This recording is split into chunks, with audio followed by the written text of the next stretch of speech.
dilaksanakan yang baik. Jadi setelah kita mungkin sholawat di makam, kita berdoa tuh, setelah kita sholawat jangan sampai kita melupakan untuk mendoakan orang tua. Iya dulu ya, orang tua dulu.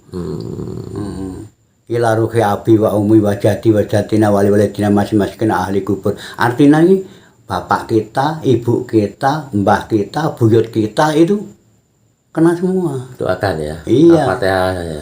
Berapa kali itu, Mbak? Setelah itu baru aulia-aulia.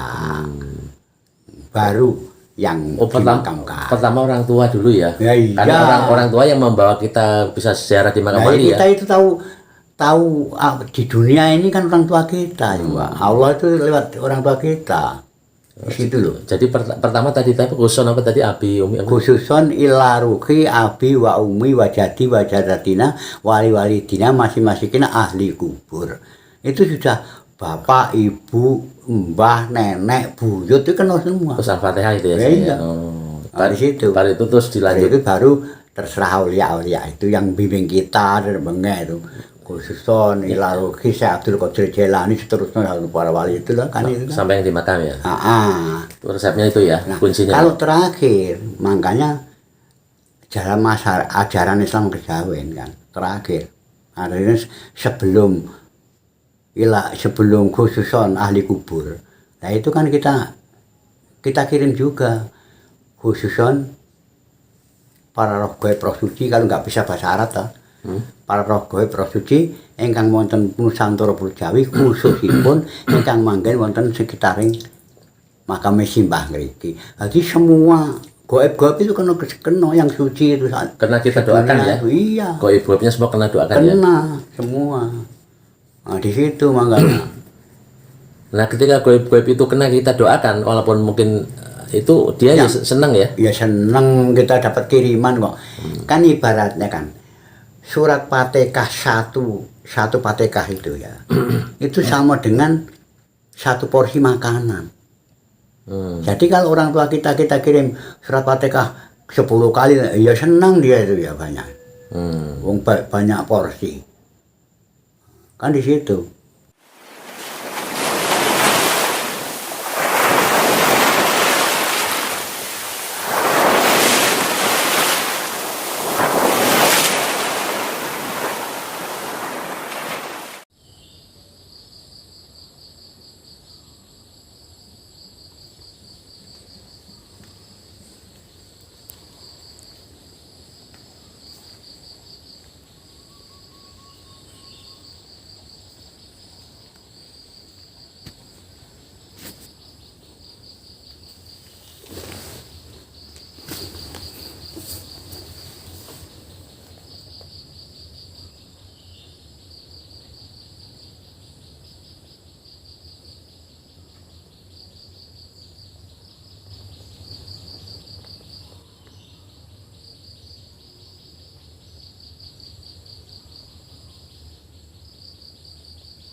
Assalamualaikum warahmatullahi wabarakatuh, pemirsa MJTV yang dirahmati Allah. Alhamdulillah pada saat ini saya berada di makam Bondan Kejawan di Gamping Sleman, Yogyakarta. Jadi beliau adalah anak dari Prabu Brawijaya V ya, Bre Kertabumi, Raja Majapahit pada era 1468 hingga 1478. Cukup singkat dalam tampuk kekuasaan. Bondan Kejawan adalah anak ke-14 dari Brawijaya V. Adapun saudara-saudaranya, ayah dari Bondan Kejawan antara lain adalah Raden Patah Arya Damar atau Bupati Palembang, Ki Ageng Pemanahan, Ki Ageng Mangir, Ki Demang Tangkil atau yang disebut dengan Jaka Selambar, Batara Katong, Bupati Ponorogo. Bondan Kejawan yang dilahirkan dari ibu Wandan Sari, seorang dayang yang berkulit hitam saat lahir dia segera disingkirkan dari istana. Karena menurut ramalan ahli nujum istana, bayi ini kelak akan membawa keburukan bagi Majapahit. Jadi itu ceritanya ya. Nanti kami lanjut dulu. Kita berkeliling dulu melihat dari sisi depan ini. Kemudian Wandasari tentu saja tak berdaya menerima keputusan sang Maharaja ini. Dia bukanlah pemaisuri, hanya seorang selir.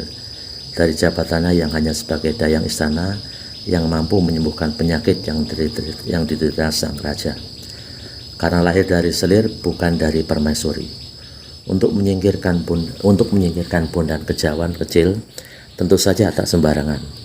Orang yang akan dititipkannya. Bagaimanapun Brawijaya V sebagai ayah kandungnya tak sampai hati untuk melenyapkannya dari muka bumi. Dipilihlah sahabat dari sang raja, yaitu Ki Buyut Masehat. Suatu saat Ki Buyut Mahar mendapatkan perintah dari Brawijaya V untuk mengirimkan sebuah pusaka berbentuk keris kepada Ki Ageng Tarub di daerah Tarub yang juga terkenal dengan nama Ki Agung Tarub Sepuh.